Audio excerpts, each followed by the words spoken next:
Shalom, kita masuk dalam season kedua mengenai keistimewaan menjadi orang percaya pada Kristus.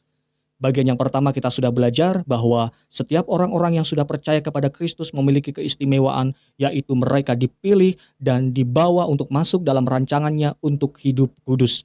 Kini kita masuk dalam season yang kedua, mengapa kita disebut orang-orang yang istimewa? Apa yang menjadi keistimewaan orang-orang percaya itu? Mari kita lihat di dalam surat Efesus pasal yang ke-1 ayat 5 sampai ayat yang ke-6. Firman Tuhan katakan, dalam kasih ia telah menentukan kita dari semula oleh kasih Kristus untuk menjadi anak-anaknya sesuai dengan kerelaan kehendaknya, supaya terpujilah kasih karunia-Nya yang mulia yang dikaruniakannya kepada kita di dalam Dia yang dikasihinya. Efesus 1 ayat 5 sampai ayat yang ke-6.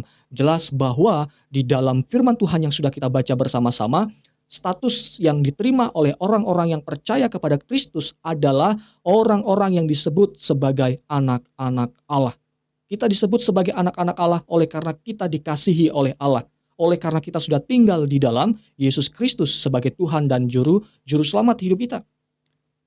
Jadi pengadopsian, penerimaan, atau pengangkatan kehidupan kita sebagai anak-anak Allah ini semata-mata oleh karena kasih karunia.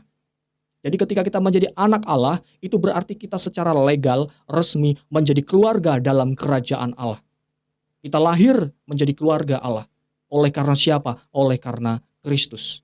Menjadi anak Allah oleh karena karya Kristus. Setiap orang yang percaya kepadanya, kepada Yesus dan menerima karya keselamatan yang datangnya daripada Yesus itu sendiri akan diangkat, akan diadopsi untuk menjadi anak-anak Allah.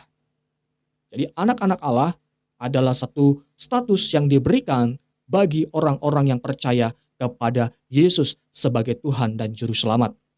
Kalau kita melihat di dalam surat Galatia pasal 4 ayat 4 sampai 5, di sana sangat jelas menguraikan makna dari pengadopsian secara baik. Alkitab katakan demikian, tetapi setelah genap waktunya, maka Allah mengutus anaknya yang lahir dari seorang perempuan dan takluk kepada hukum Taurat. Ia diutus untuk menebus mereka yang takluk kepada hukum Taurat, supaya kita diterima menjadi anak. Sangat jelas bahwa firman Tuhan katakan di dalam Kristus, dan ketika kita percaya kepada Kristus, kita akan diangkat sebagai anak.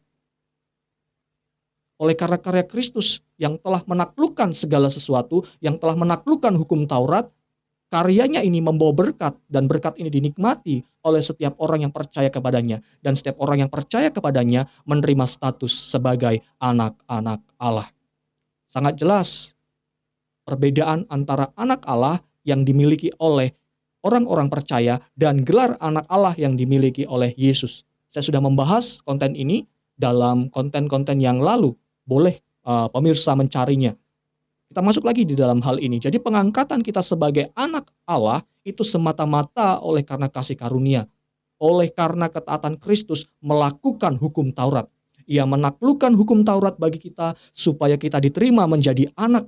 Dan Roh Kudus yang diberikan dalam hidup kita menjadi jaminan dalam hidup kita. Sehingga kita dapat berseru kepada Allah itu sebagai Bapa. Seperti yang tadi dikatakan, sehingga kita dapat berseru kepadanya, ya Aba, ya Bapa. Ini sangat jelas bahwa anugerah yang diberikan oleh Kristus di dalam kehidupan orang-orang percaya membawa kita untuk menjadi orang-orang yang berani untuk berkata, ya Aba, ya Bapa. Oleh karena anugerah yang datangnya daripada Allah itu sendiri. Hidup kita bukan lagi dikuasai oleh roh perbudakan, yang membuat kita menjadi takut, yang membuat kita menjadi malu, tetapi oleh karena Kristus, kita menerima roh yang menjadikan kita anak Allah. Berhak untuk datang padanya dan menerima janji-janji Allah. Roma 8 ayat 15 sampai 17. Boleh pemirsa membaca di rumah masing-masing ayat ini. Inilah sebuah kabar sukacita, sebuah anugerah yang mendatangkan sukacita dan ucapan syukur terbesar dalam kehidupan kita sebagai orang-orang percaya. Kita memperoleh kehidupan kekal, kita memperoleh pengharapan, dan bahkan kita menjadi anak-anak Allah. Kalau kita melihat dalam Titus pasal 3 ayat 7 pun menjelaskan hal demikian. Inilah keistimewaan kita sebagai anak-anak Allah. Bersyukurlah kita yang ada di dalam Tuhan kita Yesus Kristus. Kiranya bagian kedua ini dapat menjadi berkat dalam setiap kehidupan kita. Tuhan Yesus menolong dan memberkati hidup kita. Amin.